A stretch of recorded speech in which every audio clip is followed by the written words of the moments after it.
Hey guys. So we're talking about the High Middle Ages. Hopefully you remember that. Oops. Have to the high, that's a G, High Middle Ages. High, that means we're talking about the end of the Middle Ages. This is approximately 1100 to 1400. And before I've talked to you about 1100 to 1300. So today I'm going to start at about 1300. I keep saying approximately, about, because I'm not talking about exact years. Well, when I do talk about exact years, I'll give you exact years. And first, I'm going to give you some more approximatelies. For approximately 200 years, from about 1100 to about 1300, things had been going really awesome in Western Europe. You know, ever since the fall of Rome, things had been pretty bad. Stuff had been going down, down, down, down, down. And then about 1100, things started going up. And that's what I've been talking to you about in the past two lectures, was things are looking up, going up, going up. Things are going great. Cities are booming again. Food's going great. Population's growing. Everything's getting awesome. And then if you remember at the very end of the last lecture, I went, but dun, dun, dun. Well, that's this lecture. Okay, so 200 years of things going really awesome. And then it all started in the year 1315. It started raining one day, and it just kind of didn't stop. It just didn't stop raining. And it really didn't stop raining for 2 years. Now, I'm not saying it literally rained nonstop for 2 years. It occasionally stopped, but it rained a lot over these 2 years. In fact, it rained so much that the crops couldn't grow. Like, you know, crops need water, but you can't water them too much. I don't know if you guys have maybe house plants in your house. Does your mom have plants? Maybe some of your teachers have plants in their classroom. Well, what would happen if you watered that plant every single day? Every day, every day, every day you poured water in that plant, you'd kill it. Well, that's what happened to these farmers that were trying to grow food for their families. If it rains every single day, their crops are going to die. And then also, animals got sick. The livestock actually got sick because if the animals are living outside in the mud, I mean, just really imagine what it would be like if it rained all the time and the ground is muddy and gross and they're like just mud puddles and the wood is moldy, like the barns are moldy, and everything's gross and wet all the time for 2 years. So animals are getting sick and dying, and food is not growing because the plants are dying because they're too wet. And because the animals are dying and because the plants aren't growing, the people don't have any food to eat. So now the people are starving to death. It was a terrible, terrible time. So there was a famine. Famine is when the plants don't grow. When the plants don't grow, there's famine. And when there's famine, it leads to massive starvation. Famine specifically means that the plants are not growing. There's no crops. But if there are no crops, it means people can't eat. So famine always leads to starvation. So we've got 2 whole years of no crops, which means no food, means people starving. Then, right after this famine, right when people were beginning to recover from this famine, what happens? A war. Right as people are starting to recover from this famine, things are beginning to get back to normal. A war breaks out. It's awful. So 1337. Also, notice 1337, and I said just after people are beginning to recover. And look, the famine was 1315 to 1317. Look at how long it takes to recover. The famine was only 2 years.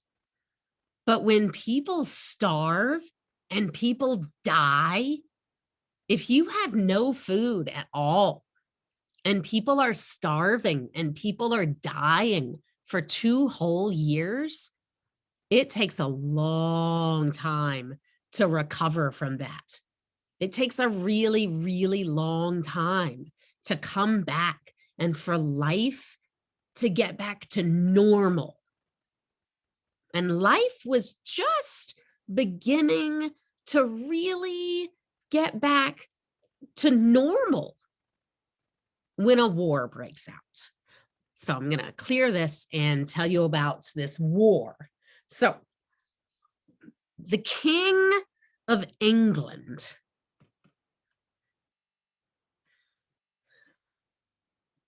Edward III of England, claimed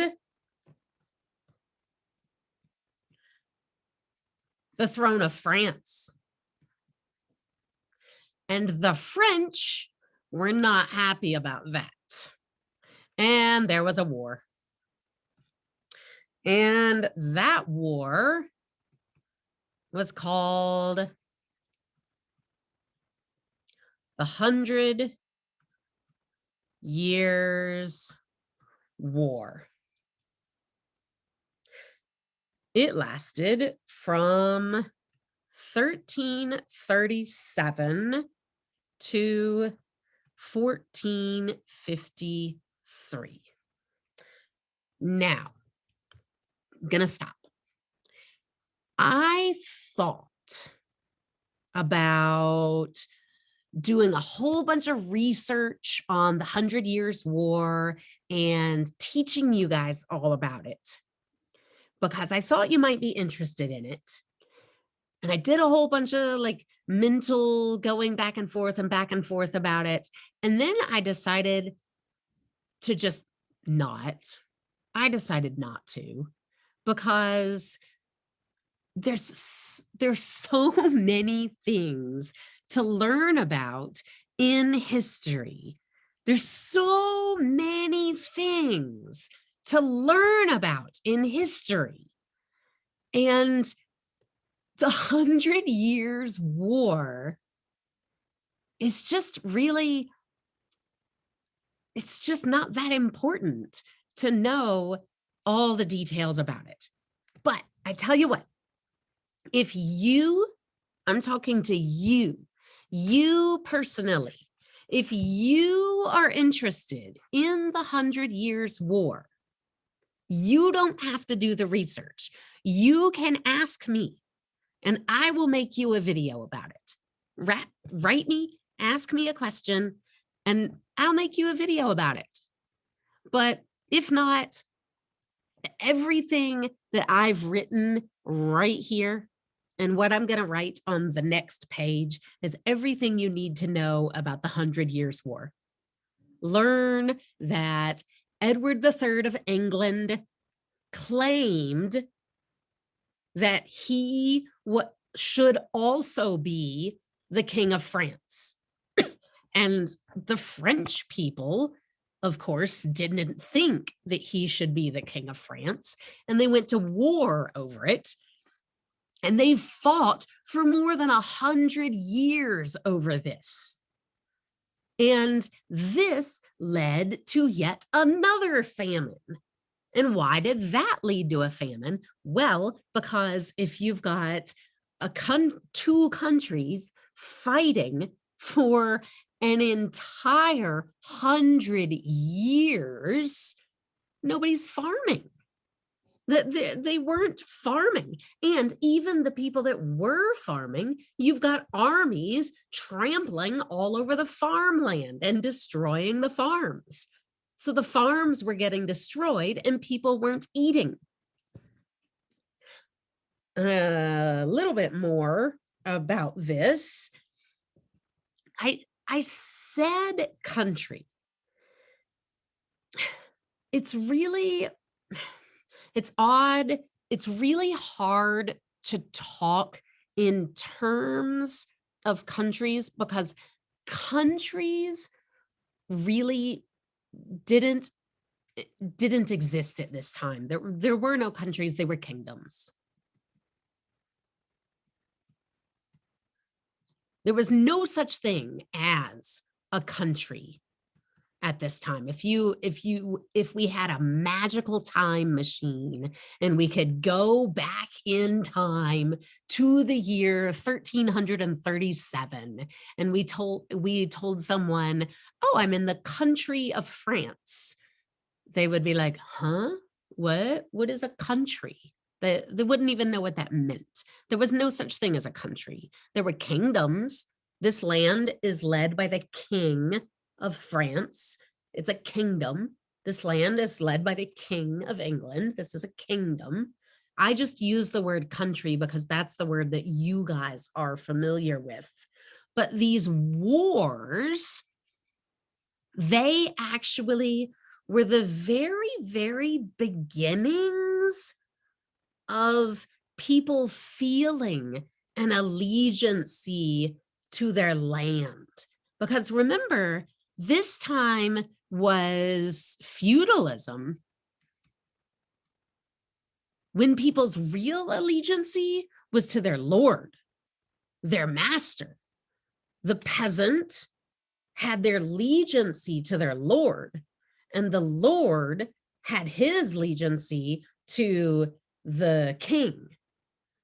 And like that's where their allegiance was.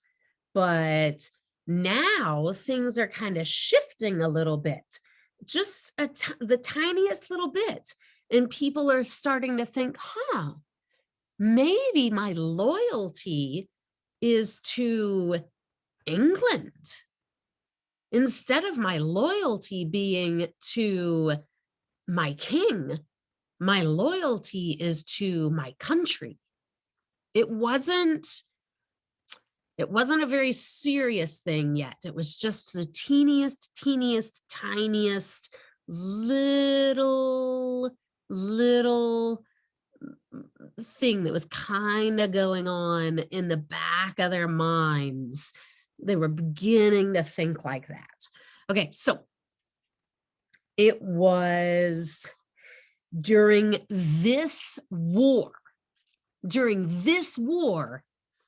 that guns were invented.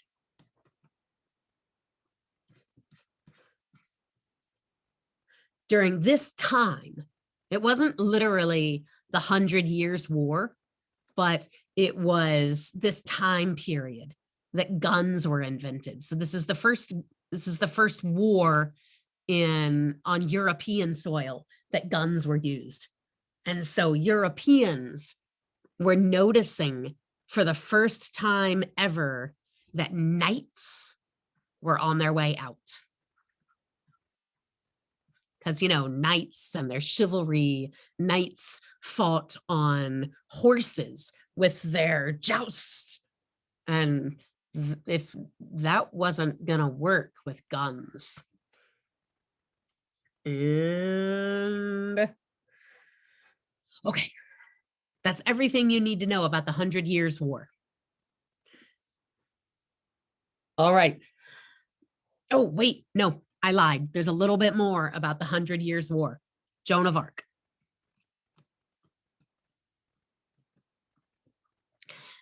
This name is one of the most famous names in history. Joan of Arc. Well, one of the most famous names in Western history. Have to say, Western history. So, Joan of Arc was a French woman during the 100 Years' War.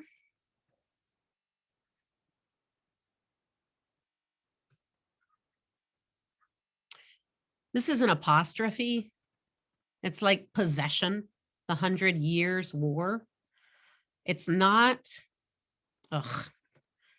it's not the 100 Years' War.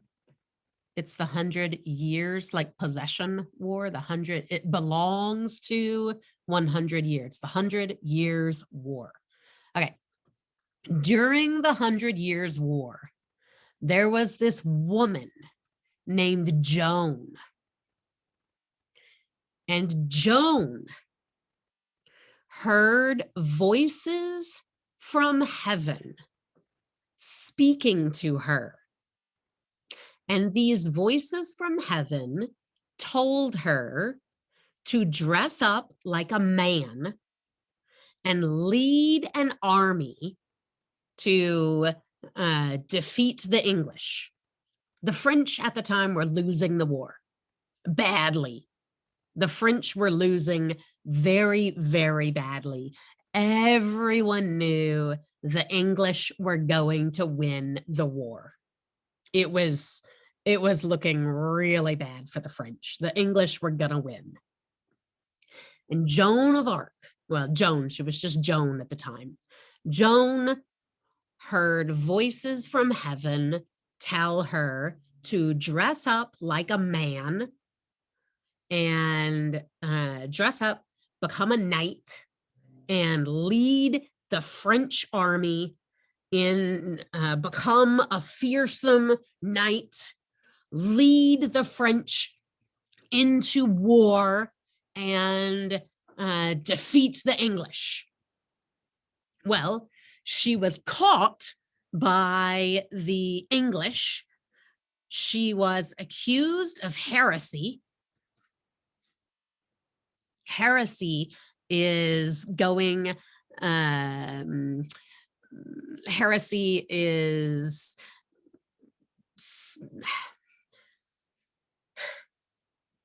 going against the Bible. And she was burned at the stake. That means she was tied to a stake like this. There was a stick behind her and she was tied to it. and set on fire while she was alive, kind of in a miserable, awful death. And the English did that for heresy. And when the English did that to her, it inspired the French and made them all really, really angry. But that inspired them, and they ended up becoming this really powerful army, and they conquered the English and they won the war. And that's the story of Joan of Arc. And that's her big story. Okay, now, during the 100 Years' War, while the 100 Years' War was happening, in fact, 10 years after it happened, 10 years after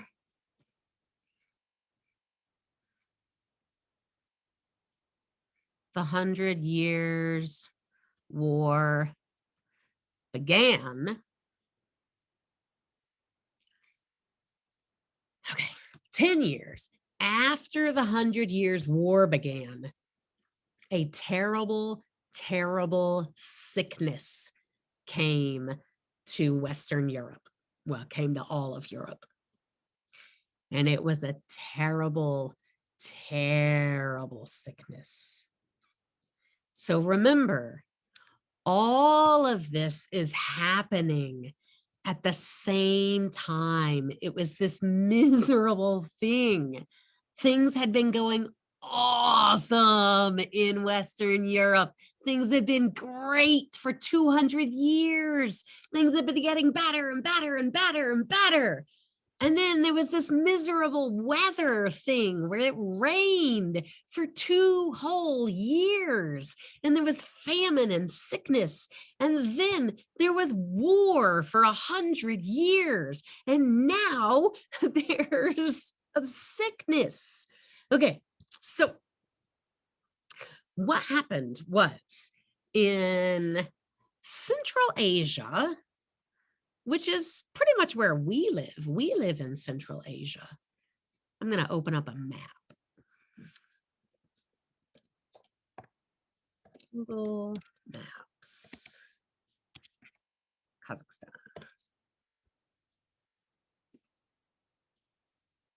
Okay, we live right here in Kazakhstan. This is Central Asia.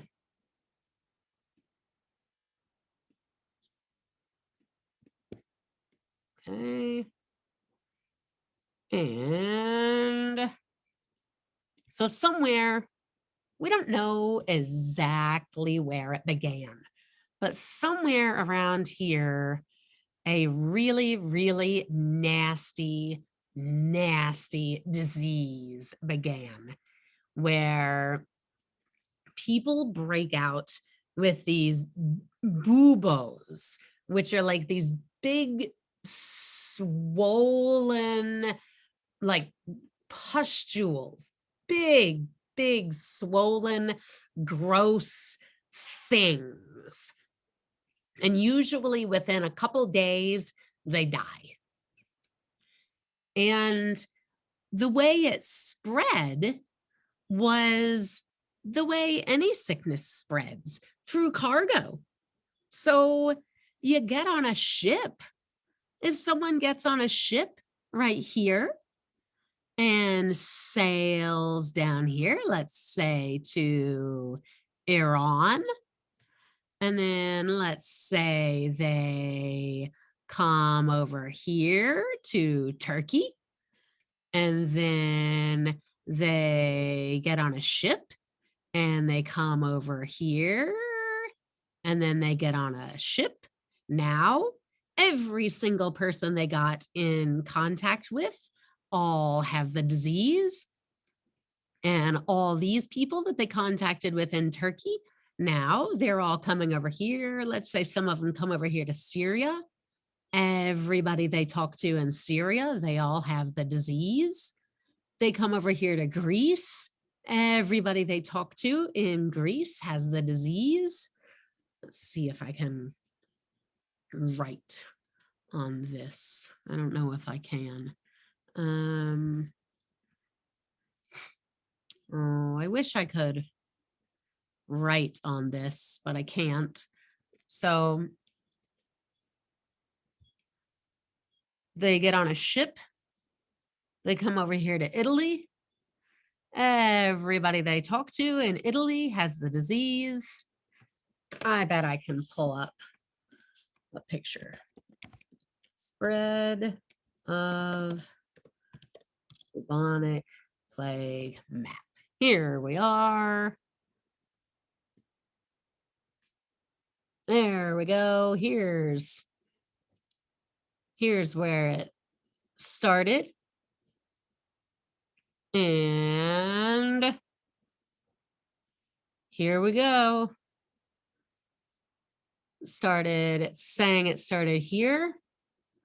And then it came all the way over here.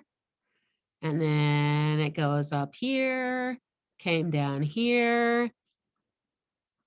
And it just like people traveled. And, you know, now, right now, let's look up COVID numbers. COVID-19 world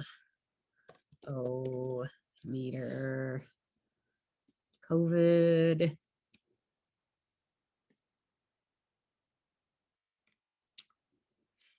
All right. Worldometer COVID. It says that as of today, of all the cases that have been reported worldwide, 2% of all the cases that have been reported are dying, have died. But we have modern medicine. In the year 1347, they didn't have modern medicine. People were dying constantly. In the year 1347, 1/3 of all Europeans died. 1/3. Let me just make sure that you understand this fraction here. This means that out of every 3 people,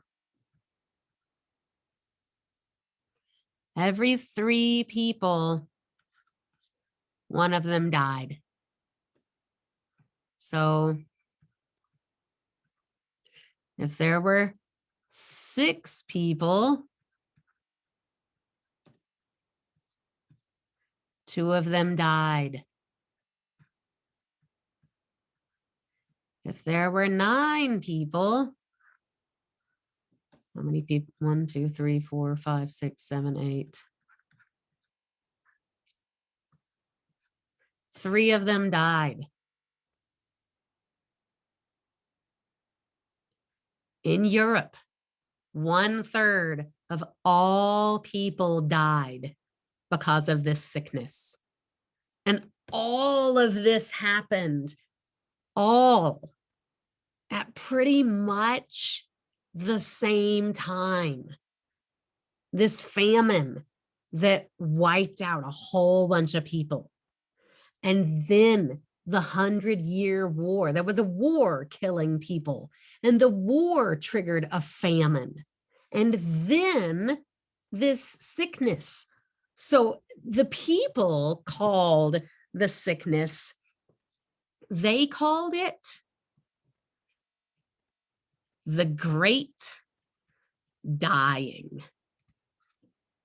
And after it had been around for a whole bunch of years, the Great Dying, people started calling it the Black Death.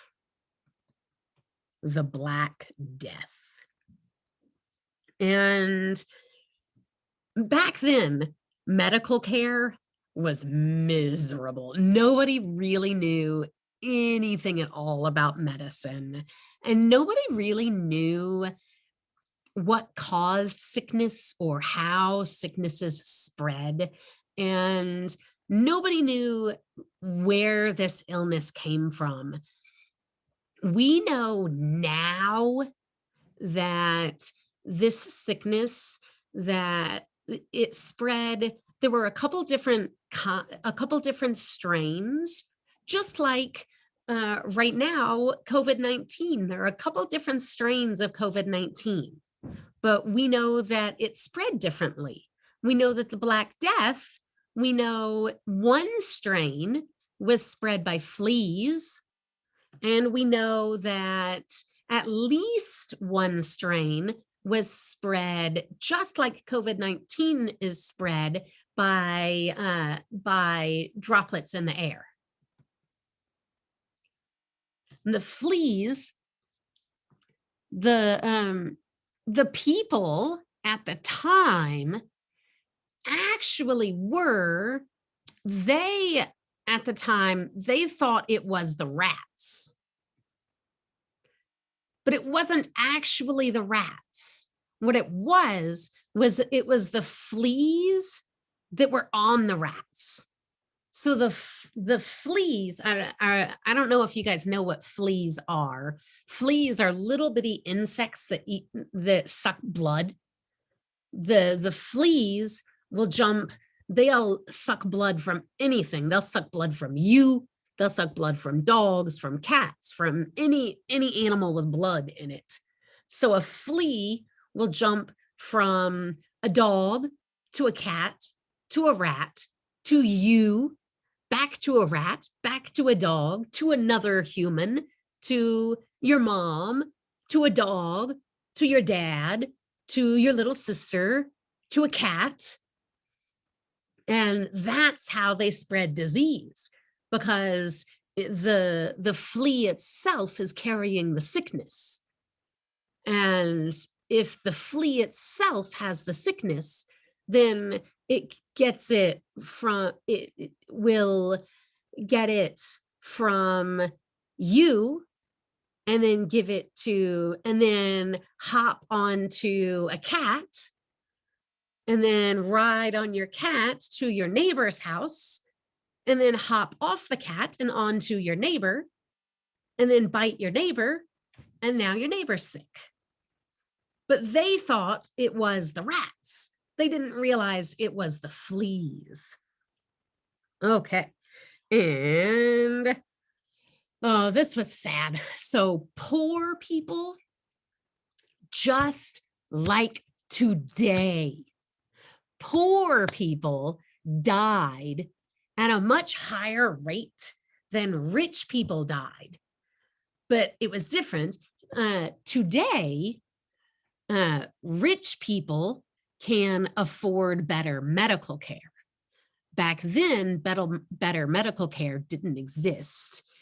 Back then, rich people had their villas in the countryside.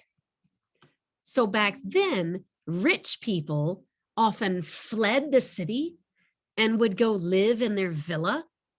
And if they got sick, they were still going to die.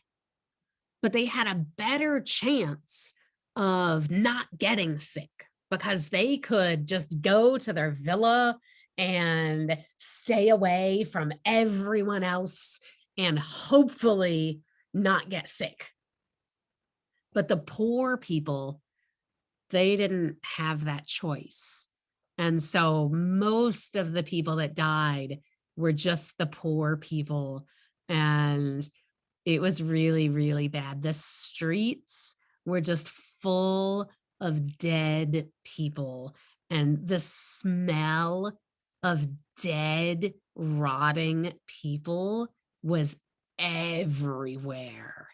And people were just like staying in their homes all the time, trying to not go out because they were so afraid of getting sick.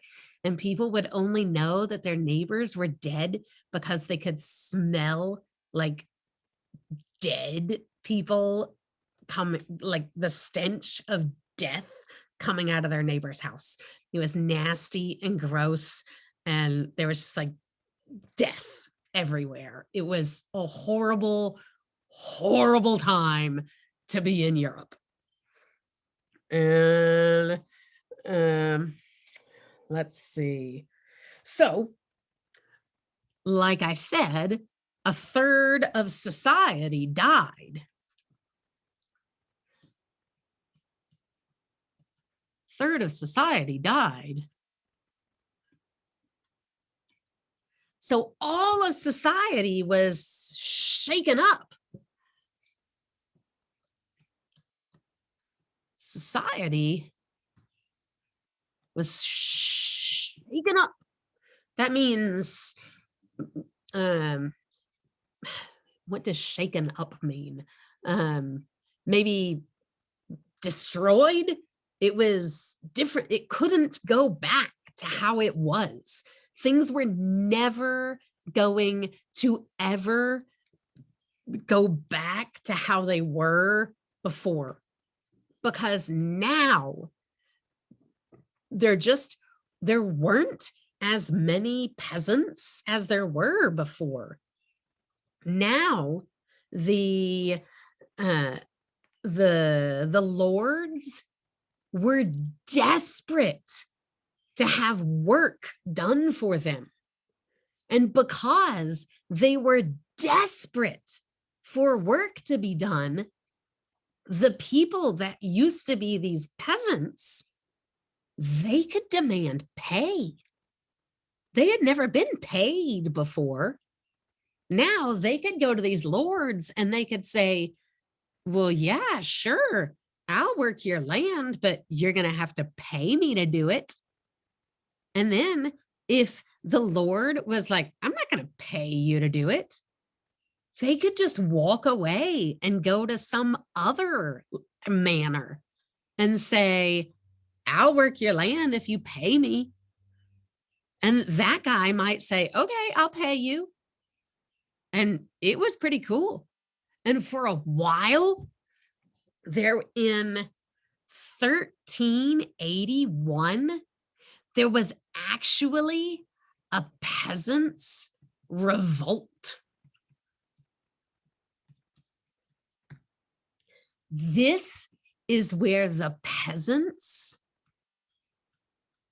actually burned manors and even killed some lords, because the lords tried to force the peasants to go back to the old ways. And the peasants were like, we are not doing that. Now, the revolt itself was ended, but feudalism, how it had been in the past, never, ever, ever was ever again. Never, ever happened again. Beginning now, people were paid to do a job, and life for previous peasants became much better. So even though, now I am not saying the Black Death was a good thing. I'm not saying that. 1/3 of all people in Europe died. It was a terrible, miserable thing. But if we have to see a positive side of this miserable, awful thing, yeah, some good things came out of it. And a good thing that came out of it was feudalism ended, and some people uh, got a better living out of it. The church changed after this. The Black Plague. Oh, I'm sorry. In the book, they call it the Black Death. You'll see it in history books, just in general for the rest of your life. You'll see it referred to as the Black Plague and the Black Death. The name of the sickness is the bubonic plague. These are all the same thing. Black Plague, the Black Plague, the Black Death, bubonic plague. This is the official medical, this is the medical term. Doctors say the bubonic plague. And then in history books or movies or documentaries, some call it the Black Plague and some call it the Black Death. Our book calls it the Black Death. I personally usually call it the Black Plague. Anyway, this thing here, this thing killed 40% of all clergy. Remember, clergy are people of religious orders.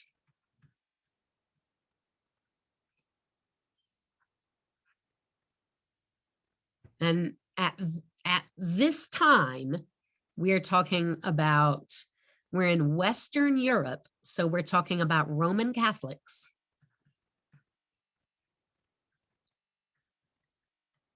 So we're talking about monks and priests. 40% of them, that's almost half of them, died because of the Black Plague. So what's the church going to do? How are they going to replace them? The church had to frantically rush to replace church leaders. And up until this time, church leaders had always been highly, highly educated. Truly the most educated people of society had always been the clergy. The church, I mean, to their credit, the church had been really serious about only allowing highly, highly educated people to be leaders of their organization. But now almost half of them were dead. And they had this mad rush to replace people. And so they were filling these empty spots with uneducated men. And suddenly now there's about to be a massive change in the Catholic Church. Because if you suddenly fill in almost half the leadership of an entire organization with uneducated people, there's going to be a major change in your organization. And we'll learn about that later. Okay. Bye, guys. I will see you soon. Next week, I'll be there in person. Bye.